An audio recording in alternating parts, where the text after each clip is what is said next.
Well, your new book is called Jump and Your Life Will Appear, and it's all about making changes in your life and people you've worked with's lives.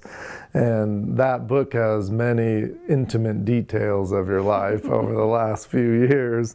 And so how has revealing that information changed your life? Or there has been a significant shift in my life from being so transparent.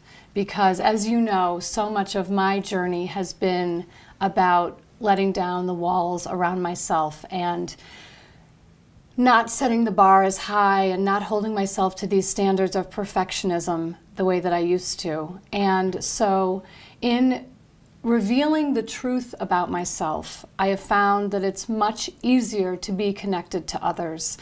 And I have found that other people have actually said to me, now that you're, softer, not so rigid or not so restrictive or not so hard, that it's easier to have a relationship with me. And I have found the same reciprocally, that I find that it's much easier now that I'm more gentle on myself and more forgiving of myself. It's much easier for me to be compassionate with others. And the other piece of it is that I realize that we're so hard on ourselves and we've got these negative voices going, and the fact of the matter is that no one is judging us as hard as we're judging ourselves. And so that has also been a big piece of my journey, realizing that, for so long I was looking outside of myself for validation, and I now understand that this is all an inside job and that it emanates once I'm really in right relationship with myself. Then it's just so easy to be in right relationship with others. So even though I was so fearful to reveal certain details of my life, I am amazed that the connection has been so much easier with others because there's resonance. And whether people have had the same experience as I have or not, everyone has those experiences in their lives that they feel shame about, or that they feel guilty about, or that they feel uncomfortable revealing. So I think that one of the things one of the reasons I really wrote this book was to say, you don't have to do it the way I did it. I didn't necessarily take the path of least resistance in some ways. And so I hope that the steps that I've laid out in my book can help others do it a little less painfully. Speaking of those steps, are there any of the steps that, I know that they're the steps you actually used to make the changes in your life, and if you had to pick like 3 or 4 of the steps that had the biggest impact, can you tell us about those steps and then how you integrated them into your life, and how you see others integrating them too, because you're starting to work with more individual people that are using those principles? Yeah, so it was fascinating to me that once I had sort of gotten to the other side of this big jump, I really saw this, roadmap of these 10 steps emerge in retrospect. And I was able to sort of chart my course that way. So the first step in the book is really what I think is the most important, and it's admit to yourself what you already know to be true.